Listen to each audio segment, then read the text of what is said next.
and they will be better off. Their economies will be stronger when they produce for their own consumers than they are now producing for American consumers. Now, some people might think, well, how are they going to afford it? You can afford to consume what you produce. It's Americans who can't afford it.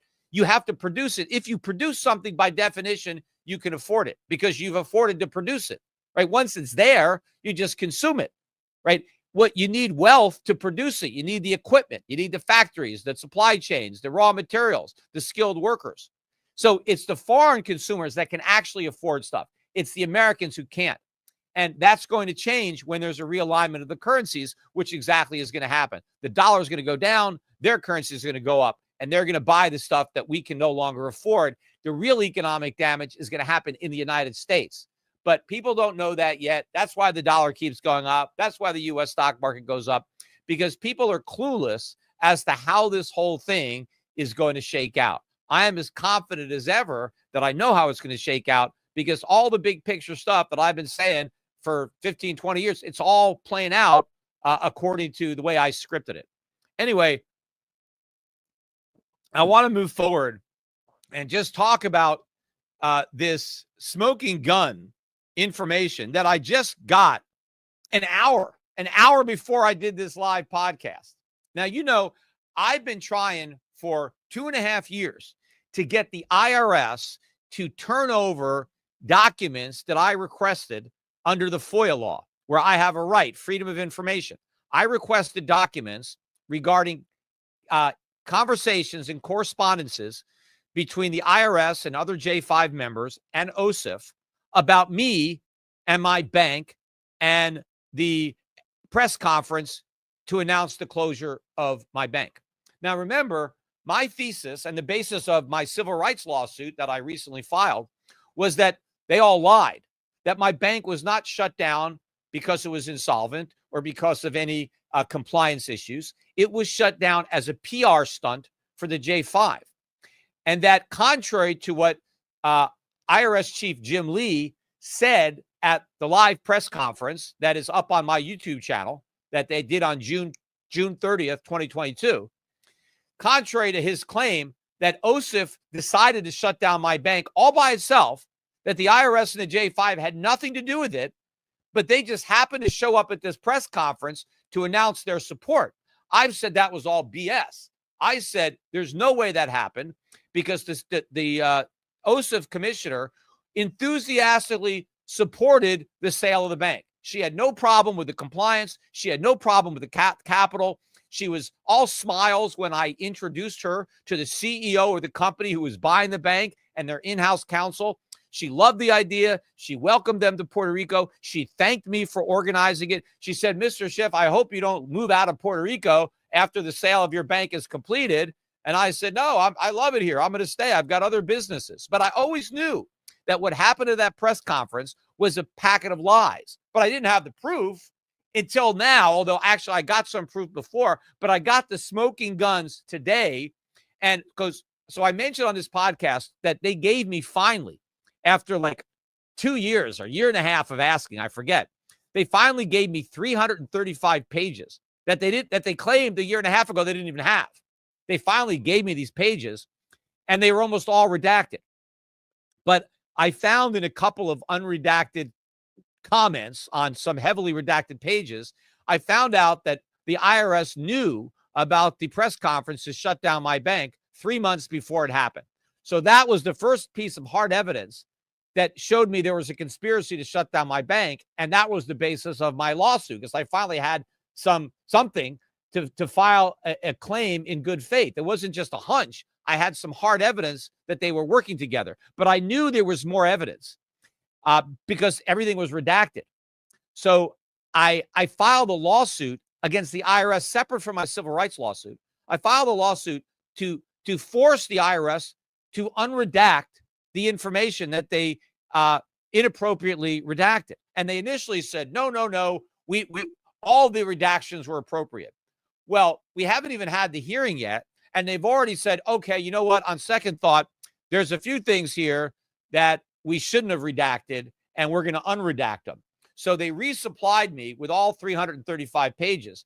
It's still mostly redacted, But the stuff that was unredacted is a bombshell. And I can only imagine the stuff that is still redacted. Because if they let me see this, I can only imagine the stuff that they didn't let me see. So the first one I'm going to talk about, I got an exhibit right on the screen if you're watching.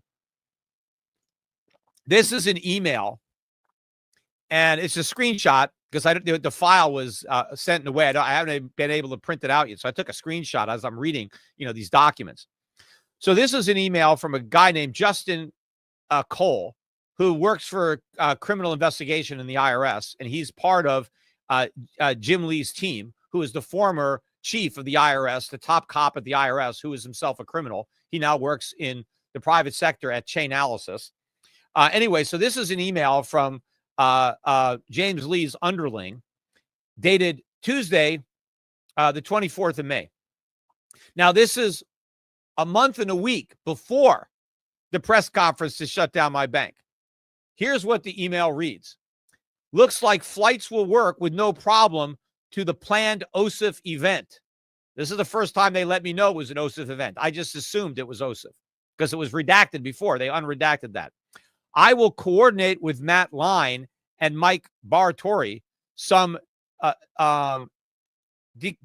decodification issues, whatever that is, but all good on our side. Thanks, Justin.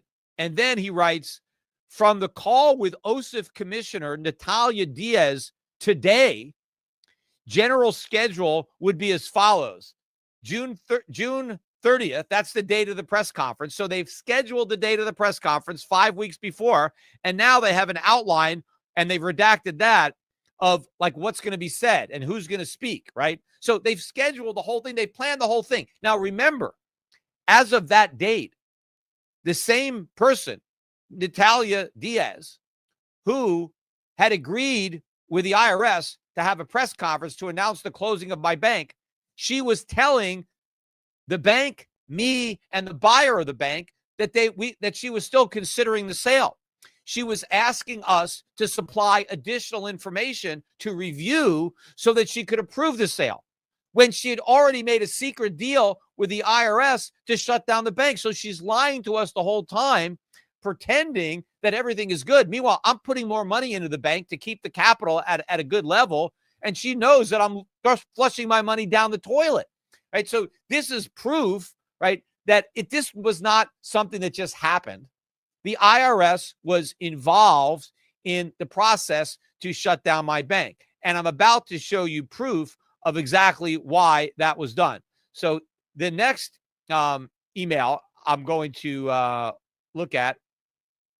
Why is this not coming up? Hold on. Okay, so this next one, oh no, I want the one from the Australian. Oh, hold on. I keep clicking on the wrong one. Okay, so this email is from William Day.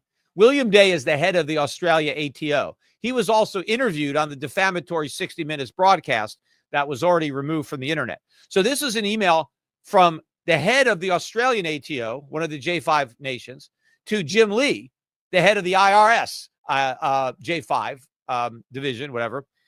And this is on July 1st. So the very next day following the press conference to announce the shutdown of my bank. Hi, Jim. On behalf of Australia, I just wanted to formally thank you and your team and your team's efforts in negotiating today's outcome with OSIF.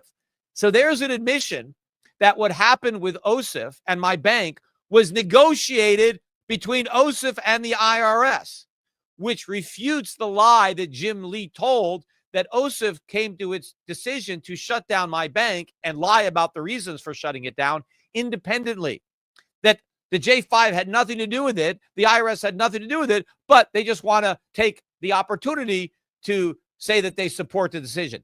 This shows that that's a lie. I mean, I knew it had to be a lie, but this proves it because Jim Lee is saying your team negotiated today's outcome.